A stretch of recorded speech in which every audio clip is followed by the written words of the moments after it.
నమస్తే, welcome to our channel. నేను మీ స్వాతి. మరి హెయిర్ని ఎలా ప్రొటెక్ట్ చేసుకోవాలి? చాలామందికి హెయిర్ డ్రై అయిపోతూ ఉంటుంది.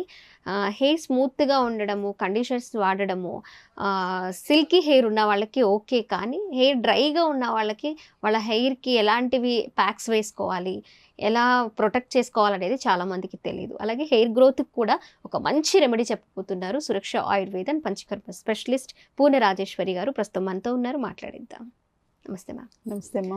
మేడం, అందంలో భాగం హెయిర్ కూడా. అవునమ్మా, మనం ఎలా అయితే చాలా ఫేస్ కన్నా మనిషి బాగుండి హెయిర్ పల్చిగా ఉన్నా, హెయిర్ కొంచెమే ఉన్నా, జడ తక్కువ ఉంటే చాలా మందికి కొంచెం గిల్టీగా అనిపిస్తుంది బయటకు వెళ్ళడానికి. వాళ్ళు బయటకు వెళ్ళడానికి, నలుగురిలో కలవడానికి, ఫ్రెండ్స్తో ఉండడానికి చాలా ఇబ్బంది పడుతూ ఉంటారు. మరి అలా హెయిర్ ఫాల్ సమస్య ఈ మధ్య ఎక్కువ అయిపోయింది. హెయిర్ ఫాల్ తగ్గించుకోవడంతో పాటు హెయిర్లో కొంతమంది డ్యామేజెస్ ఎక్కువ ఉంటాయి, డ్రై అయిపోతూ ఉంటుంది హెయిర్. మీరు అన్నట్లు ఎండిపోయిన గడ్డిలా అంట, ఎండుగడ్డిలా ఉండే హెయిర్ ని అదే కంప్లైంట్ వస్తుంటారమ్మా. అందుకని ముఖ్యంగా అబ్బాయిలు ఎక్కువగా చూస్తుంటాం. మీరు చెప్పిందంతా అమ్మాయిల గురించి, కానీ నాకు వచ్చి పేషెంట్స్ అబ్బాయిలు పూర్తిగా నున్నటి గుండెతోటి వచ్చేస్తుంటారు అనమాట.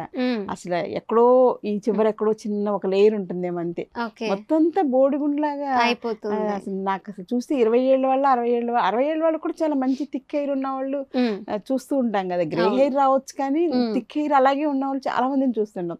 కానీ ఈ జనరేషన్ 20 ఏళ్ళ లోపల పిల్లలే పూర్తిగా బోడిగుండుతోటి కనిపిస్తున్నారు. తిరుపతిలో అప్పుడే వచ్చారా అనిపిస్తుంది అనమాట. అంత నున్నటి గుండెతోటి ఉంటున్నారు. సో అదేంటంటే వాళ్ళు hormonal imbalance, food habits, night నిద్ర సరిగ్గా పోకపోవడం, మంచినీళ్ళు సరిపడా తీసుకోకపోవడం, ఇవన్నీ కూడా ఇంటర్నల్ కాజెస్ తీసుకోవాలి. దాంతో పాటు పిల్లలకి ఏంటంటే స్ట్రెస్ ఎక్కువైపోతుంది. ఎడ్యుకేషనల్ స్ట్రెస్, హాస్టల్లో ఉండడం, న్యూట్రిషియస్ ఫుడ్ ఉండదు, వాళ్ళు ఏదో పెడతారు. వీళ్ళకి ఇంట్లో ఉంటే అమ్మ కనీసం శనివారం ఆదివారం తలకు బాగా జుట్టు పట్టుకుని తలకు బాగా నూనె పెట్టి ఏదో ఒకటి కాస్త మర్దన చేసి, ఏదో ఒకటి ప్యాక్స్ వేసి, ఎలా వల్ల కొంచెం కేర్ అనేది ఆటోమేటిక్గా చేసుకుంటాం కదా మన పిల్లలకి. హాస్టల్లో ఉన్న వాళ్ళకి అవకాశం ఉండదు. సో అది కూడా ఒక కారణం అవుతుంది. అందుకని పాత రోజుల్లో అయితే నా దగ్గరికి 99 ఆ పీరియడ్లో పిల్లలు ఇలా హెయిర్ ఫాల్ గురించి వచ్చేవాళ్ళు. మగ పిల్లలు వచ్చినప్పుడు వాళ్ళని చూస్తే నాకు అర్థం, వీళ్ళు బెంగళూరు నుంచి వచ్చారని. ఎందుకంటే బెంగళూరులో వాళ్ళకి ఈ హెయిర్ ఫాల్ ఇంత భయంకరంగా ఉండేది కదా, కొంచెం బట్టతల అప్పట్లో అలా వచ్చేవాళ్ళు అనమాట. నేను చెప్పేది 99లో. సో వాళ్ళు హిస్టరీ ఇవ్వకుండానే నేను బెంగళూరు నుంచి వచ్చారా అని చెప్పేసి నేను నోట్ చేసి తీసుకునేదాన్ని. వాళ్ళు 100% బెంగళూరు నుంచి వచ్చిన వాళ్ళు. తర్వాత హైదరాబాద్లో వాళ్ళు వచ్చేవాళ్ళు. ఈ తర్వాత ఇప్పుడు ఏంటంటే విజయవాడ లేదు, విలేజ్ లేదు, ఏమీ లేదు, అన్ని చోట్ల పూర్తిగా బోడిగుండు వచ్చేసిన పిల్లలు ఎక్కువ మంది అయిపోతారు. ఆడపిల్లలకు కూడా బాగా వెనక్కి వెళ్ళిపోతుంది జుట్టు. దాంతోపాటుగా జుట్టు ఎండిపోవడం కూడా ఒకటి చూస్తున్నాం. సో హెయిర్ ఫాల్, తర్వాత జుట్టు ఎండిపోవడం, డ్రైనెస్ ఎక్కువ సమ్మర్లో ఏంటంటే ఎక్కువగా చూస్తూ ఉంటాం అనమాట. సో బయట ఉండే పొల్యూషన్ కూడా దానికి అది కూడా ఒక కారణం.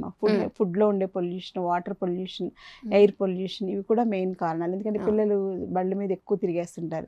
రోజు 50 to 100 కిలోమీటర్స్ తిరుగుతూ ఉంటారు. హైదరాబాద్ అయితే more than 100-200 kilometres per day. వాళ్ళు హెల్మెట్ పెట్టుకున్నా ఒక రకం ప్రాబ్లం, హెల్మెట్ పెట్టుకోకపోతే ఇంకా ప్రాబ్లం అనమాట. సో చాలా మంది హెల్మెట్ పెట్టుకుంటే గాలి ఆడక సఫికేషన్ తోటి లోపల డాండ్రఫ్ లాగా వచ్చేసేసి జుట్టు అంతా ఊడిపోతూ ఉంటుంది. వదిలేసేస్తే డ్రైనెస్ కి జుట్టు అంతా ఎండిపోయినట్టుగా ఇది వచ్చేసేసి సన్నగా అయిపోతుంది. వెంట్రుక కూడా థిక్గా ఉండాల్సింది నల్లగా ఉండాల్సింది సన్నగా ఎండిపోయి, మన పచ్చగడ్డికి ఎండుగడ్డికి ఎలా డిఫరెన్స్ ఉంటుందో ఆ స్నిగ్ధత్వం, ఆ కలర్ అన్నీ కూడా పోతుంది అనమాట. అందుకని ఎండుగడ్డిలాగా, ఎండు పీచులాగా, తాటికాయ పీచులాగా అలా ఎండిపోయి జుట్టు కూడా చూస్తుంటాం అనమాట. సో దీనికి ఏంటంటే బెస్ట్ రెమెడీ ఇంట్లో, మరి ఇంతవరకు ఎవరు చెప్పుండరు. సో మేము చిన్నప్పుడు మాకు ఎవరో చెప్పారు, నేను ఆశ్చర్యపోయాను. అంటే పెరుగు అనమాట. పెరుగును ఉపయోగిస్తే జుట్టు ఇంత బాగా పెరుగుతుందా, హెయిర్ గ్రోత్ కూడా వస్తుంది. కానీ నాకు ఎలర్జీ ఉండేది అప్పట్లో. నాకు సివియర్ ఆస్మా ఉండేది. నాకు 16th year ఆ ఏజ్లో.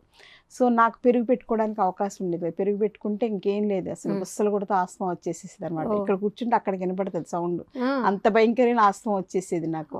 ఇవన్నీ ఆయుర్వేద, పంచకర్మ, యోగా వీటితోటి ఇప్పుడైతే చాలా 99% తగ్గిపోయింది. కొంచెం జీన్స్ లో ఉన్న ఇది పోదు కదా, అది ఇంకా ఉంది. అంటే హెరిడిటరీ, నాకు మా మేనత్తలకి ఉంది, మా మేనమామకి ఉంది. సో నేను మోర్ ప్రోన్ ఫర్ ఆస్మాటిక్ అనమాట అప్పట్లో. సో నేను పెరుగు వాడడానికి ఎక్కువ కుదిరేది కాదు. కానీ తగ్గాక నేను పెరుగుని రెగ్యులర్ వాడుతూ ఉండేదాన్ని. హెయిర్ ప్యాక్స్ లో పెరుగు కలిపేసేసి పెట్టుకోవడం అనేది సింపుల్ కదా, చాలా సింపుల్. సో సో అందుచేత అది మళ్ళీ ఇప్పుడు నేను అందరికీ మీడియా ద్వారా, సుమన్ టీవీ ద్వారా చెప్తే ఎక్కువ మందికి ఉపయోగపడుతుంది కదా. ఇప్పుడు ఆ ఫార్ములా నా దగ్గర ఉంచుకుంటే నేను నా పేషెంట్స్ వరకు చేస్తాను, కానీ బయట అందరికీ ఇలాంటి ప్లాట్ఫామ్ లో చెప్తే అందరికీ ఉపయోగపడుతుంది. అందరూ సఫర్ అయ్యే ప్రాబ్లమ్స్కి. ఇంకా ఏంటంటే ఈ ఏజ్లో నాకు అర్థమైంది ఏంటంటే, నేను రియలైజ్ అయింది మన దగ్గర ఉన్న మంచి మంచి సీక్రెట్ ఫార్ములేషన్స్ ఎన్నో ఉంటాయి ఆయుర్వేదంలో. అలాంటివన్నీ బయటకి చెప్తే ప్రజలకి చాలా మంచి అందాన్ని ఆరోగ్యాన్ని కూడా అందించిన వాళ్ళం అవుతాం. కాబట్టి నేను ఇంకా నేను డిసైడ్ అయిపోయాను, ఇంకా మీరు వద్దనే నేను చెప్పేస్తాను కదా, చాలా సింపుల్. సో పెరుగుని ఏంటంటే మనం కొంచెం ముందు హెయిర్కి ఆయిల్ పెట్టుకోవడం అనేది ఎవరికైనా మంచిది. భృంగరాజ తైలం కానీ, భృంగాముల తైలం కానీ అలాంటి ఆయిల్స్ని పెట్టేసేసుకుని ఒక 10 నిమిషాలు, ఒక అరగంట తర్వాత చక్కగా పెరుగులోకి పెరుగు కొంచెం ముందే తీసి పెట్టుకోవాలి ఫ్రిడ్జ్లో ఉంటే కనుక. అది కూడా మనకి దొరికితే ఆవు పెరుగు మంచిది, లేదా గేదె పెరుగు, ప్యాకెట్ పెరుగు వాడడం మానేయడమే మంచిది అనమాట. బయట పిల్లలకి అందరికీ మరి ప్యాకెట్ పెరుగే దొరుకుతుందేమో, కానీ దొరికితే మీరు ఆవు పెరుగు న్యాచురల్గా ఉండేది ట్రై చేసుకోండి. సో ఆ పెరుగు తీసుకుని అందులో కొంచెం ఆమలా చూర్ణం ఉంటుంది కదా, ఉసిరి చూర్ణం ఉంటుంది కదా, ఉసిరి చూర్ణం కానీ, త్రిఫలా చూర్ణం కానీ, మందార పొడి కానీ, ఇలాంటివి ఏదో ఒకటి ప్యాక్ ఇంట్లో ఉంచుకుని దాన్ని ఒక 2 స్పూన్స్ వేసుకోండి, పెరుగు ఒక 2 స్పూన్స్ వేసుకోండి, అంతా కలిపేసేసి పేస్ట్ లాగా చేసేసి అలా పక్కన ఉంచుకోండి. జస్ట్ బిఫోర్ బాత్ ఒక 20 మినిట్స్ ముందు తలంతా రూట్స్ టచ్ అయ్యేలాగా, హెయిర్ ఫాలికల్స్ టచ్ అయ్యేలాగా, లోపలికి అబ్జార్బ్ అయ్యేలాగా అప్లై చేసుకోవాలి. పెరుగు ఏంటంటే పెరుగులో శీతల గుణం ఉంటుంది ముఖ్యంగా, అంటే చలవ చేస్తుంది. ఇంకా సమ్మర్లో మనకి తలంతా కూడా వేడెక్కిపోతుంది, అలా ఎండలోకి వెళ్ళిన తలంతా వేడిగా బావో అని చెప్పేసి వచ్చేసి తడికర్ చీఫ్ పెట్టేసుకుంటూ ఉంటాం కదా. సో ఆ పెరుగుని అప్లై చేయడం వల్ల శీతల గుణం అనేది పెరుగుతుంది అనమాట. ఆ వేడి టెండెన్సీ మనలో, ఆ వేడి పెరగడం అనేది తగ్గుతుంది. అందులో కూడా మన ఆమ్లా చూర్ణం కానీ, త్రిఫలా చూర్ణం కానీ ఇవన్నీ వేయడం వల్ల ఇవన్నీ కూడా హెయిర్కి మంచి న్యూట్రిషన్ ఇస్తాయి. అందుచేత ప్యాక్స్లోనే మనం నరిష్ చేస్తున్నాం అనమాట, హెయిర్ని కూడా నరిష్ చేస్తున్నాం. ఆ రకంగానే పనికొస్తే హెయిర్ కేర్గా కూడా, హెయిర్ ప్రొటెక్టింగ్గా కూడా పనిచేస్తాయి అనమాట. సో ఇంకోటి ఏంటంటే పెరుగులో ప్రోటీన్ ఉంటుంది.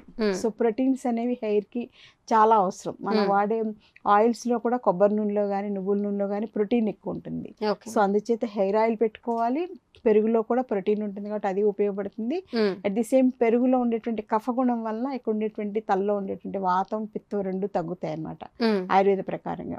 సో అవి తగ్గడం వల్ల జుట్టు చక్కగా మంచి హెల్దీగానే అవుతుంది, జుట్టు పెరగడానికి ఉంటుంది, వేడి తగ్గుతుంది, స్నిగ్ధత్వం కూడా వస్తుంది. జుట్టు ఏంటంటే డ్రైనెస్ వచ్చేస్తుంది వాతం వల్ల, ఏంటంటే ఎండిపోయినట్టుగా సన్నబడిపోయి. చాలామంది నిన్న కూడా అక్కడ మీటింగ్లో నేను విమెన్స్ డే ప్రోగ్రామ్కి వెళ్తే ఎవరు అడిగారు, మా పాప జుట్టు పొడవుగా బాగుందండి కానీ సన్నగా ఉంది, ఎండిపోయినట్టుగా ఉంది, ఏమన్నా చెప్తారంటే ముందు హెయిర్ ఆయిల్ వాడండి అని చెప్పాను.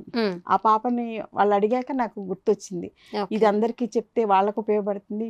ఇలాంటి ప్రాబ్లంతో చాలా మంది ఉంటున్నారు కదా, సో అందరికి ఉపయోగపడుతుంది. ఇవాళ ఈ ప్రోగ్రామ్ ఇలా చేస్తున్నాను, డిజైన్ చేసుకున్నాను. సో అందుచేత ఏంటంటే ఈ హెయిర్ ప్యాక్లో పెరుగు అనేది ఇంపార్టెంట్ ఫస్ట్ ఫ్యాక్టర్. దాంతో పాటుగా అందులో కొంచెం మనం చెప్పినట్టుగా త్రిఫలా చూర్ణం కానీ, ఆమ్లా చూర్ణం కానీ, మందార చూర్ణం కానీ బయట మార్కెట్లో అన్నీ దొరుకుతున్నాయి. లేదా మంచి ఆయుర్వేదిక్ డాక్టర్ దగ్గర హెయిర్ ప్యాక్స్ దొరుకుతాయి. హెయిర్ ప్యాక్ తెప్పించుకుని ఒక 2 స్పూన్స్ హెయిర్ ప్యాక్, పెరుగు ఒక 2 స్పూన్స్ 2 కలిపేసేసి చక్క పేస్ట్ లాగా తయారు చేసేసి ఈ రూట్స్ నుంచి అప్లై చేసుకుంటే ఒక 20 to 30 మినిట్స్ చాలు. తర్వాత మనం హాయిగా షాంపూ కానీ, కుంకుడుకాయ పౌడర్ కానీ అలా చేసేసుకుంటే, అయితే ఆమ్లా పౌడర్, త్రిఫలా చూర్ణం వేసినప్పుడు ప్రత్యేకించి ఎక్కువగా మనం షాంపూ కూడా ఎక్కువ పెట్టక్కర్లా, కొంచెం లైట్ షాంపూ తోటే మనకి తల వాష్ అయిపోతుంది అనమాట. అంటే కేరళ వాళ్ళైతే అలాగే తిరిగేస్తుంటారు, వాళ్ళు అప్పుడే నూనె పెడతారు, అప్పుడే తలస్నానం చేసేస్తారు, తిరిగేస్తారు. మనమైతే అలా ఉండలేము, మన వాతావరణానికి ఆ వేడికి మనకి తలంతా జిడ్డు వచ్చేసి భరించలేము అనమాట. అందుకని వాష్ చేసేసి కూడా మంచిది. కుంకుడుకాయ పౌడర్ కూడా బయట దొరుకుతుంది కదా, కుంకుడుకాయ పౌడర్ కూడా వాడుకోవచ్చు. లేదంటే ఇంకా లైట్ షాంపూ, ఏదన్నా స్ట్రాంగ్ షాంపూస్ అక్కర్లేదు, కొంచెం షాంపూ పెట్టుకుంటే చాలు, తల వాష్ అయిపోతుంది అనమాట. త్రిఫలాలోని హెయిర్ క్లీనింగ్ యాక్టర్ ఉంటుంది, ఆమ్లాలోని హెయిర్ క్లీనింగ్ యాక్షన్ అనేది ఉంటుంది. కాబట్టి అవి డెఫినెట్గా ఎక్కువ షాంపూ లేకుండా మనం తగ్గించుకోవచ్చు. ఇందులో కొంచెం శనగపిండి కూడా వేసుకుంటే బాండింగ్ ఇది పెరుగుతుంది, అది కూడా హెయిర్ని క్లీన్ చేస్తుంది శనగపిండి కూడా.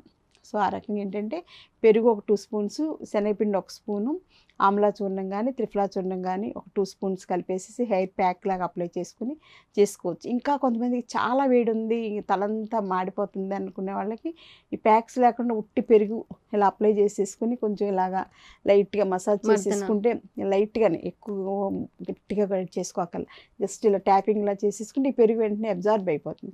వెంటనే ఎండలో నుంచి వచ్చాక ఆ వేడి, ఆ హాట్ ఫ్లెష్ అంటే ఉన్న కొద్దీ ఇప్పుడు మార్చిలో ఇలా ఉంది, మేలో భయంకరంగా ఉంటుంది కదా మనకి.